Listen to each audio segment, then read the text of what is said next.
Today I'm going to share with you the number one thing that cost me money and made me fall from this to this to this.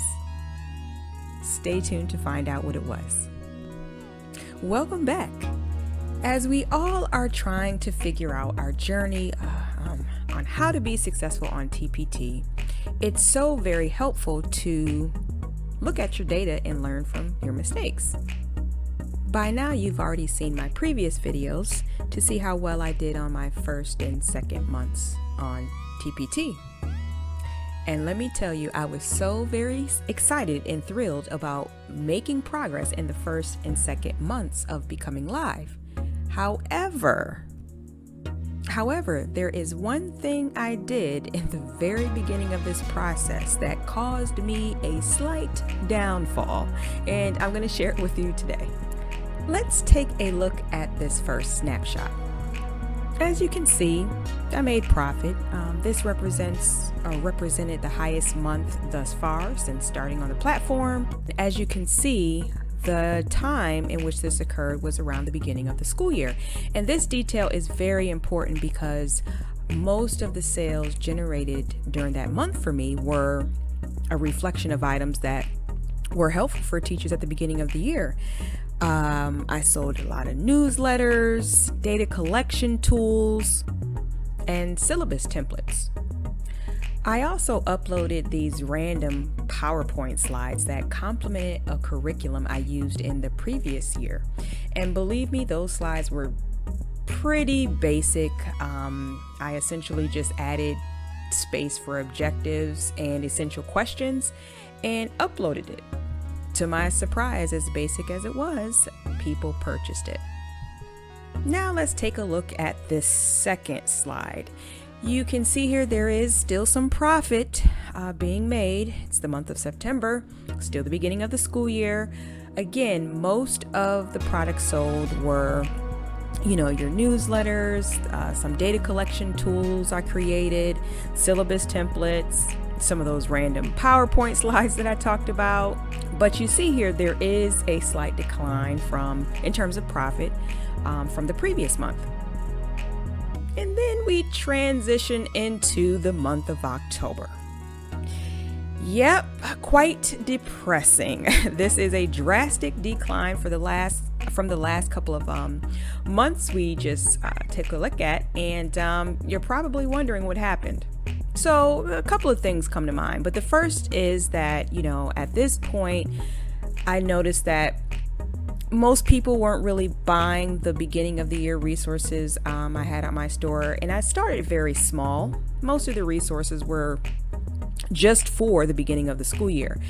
And although teachers can still buy things like newsletters and syllabus templates throughout the course of the year, typically at this point, if they haven't purchased them, they may not purchase them. I may have seen a random sale or two here and there throughout the course of the year for those products, but as I said, typically syllabus templates and newsletters and some of the data collection tools are more popular in the first couple of months of school. So that was I understood that. Okay, so let's transition to what actually I think was the largest problem for me. So remember those random PowerPoint slides that I told you I created that complemented this curriculum I used previously? Right, so let me give you a quick overview. The curriculum I used came with 12 units. Each unit had about 10 lessons. When I created the product to complement the curriculum, I made PowerPoint slides for Unit 1 and Unit 1 only. So that Unit 1 was uploaded back in August, September, and yes, it actually, to my surprise, received sales, as basic as it was. And when I say basic, it was very basic. But instead of me paying attention to the fact, which again, I saw that it was making sales, but what did I do? I didn't act on it. Why did I not continue to make PowerPoint slides for units 2 to 12?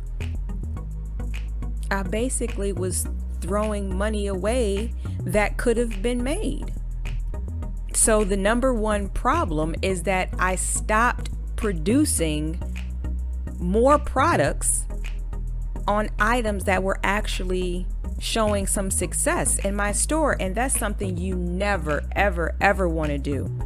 Make sure you always pay attention to your statistics, Please see what you're selling, what's selling well, how many people are saving things, because that is showing you that people are interested in those products. And granted, yes, I was still in the classroom at the time, so I was quite busy with doing the day-to-day roles and responsibilities related to my job. But, in my part-time hours, I could have easily continued making more products, and unfortunately, I just chose not to, at least at that time. So for those of you who may be wondering, yes, down the road, I eventually created the rest of the PowerPoint slide decks for the remaining units, and there, of course, has been success. I'll share that in a video to come. But I'll be honest, clearly I wasn't too much in the mindset of being as serious as I could have been at the time. However, that has changed. And because of that, I want to close out and leave you guys with a few tips that will help you be successful on Teachers Pay Teachers. Tip number 1, create resources on successful products. Again, I did just mention this, but make sure you go in, look at the data. You see something doing well, create more of that. Even if you want to create variations, related products, just increase the amount of products related to the successful ones. Number 2, create evergreen products. These are products that will sell at any time of the year, no matter what it is. Something quick that comes to mind are games, activities. Those can be used during brain breaks, holiday breaks, but they do come in handy. And last but not least, create and adhere to a schedule for producing your resources. Try not to overwhelm yourself when creating the schedule. If once a month is all you can do, start with that. But what you don't want to do is start and stop. If you're still working during the day or you have a family to take care of, try to create a schedule that's going to help you maintain a balance so that you still have your sanity at the end of the day. But please just make sure you do not stop throughout this process. If you continue, you will definitely see the success over time. So I hope this video has been super, super helpful. If you want more content like this, please do me a favor, give me a thumbs up, drop a comment below if there's any other tips that you'd like to have more information on, and I look forward to seeing you in the next video.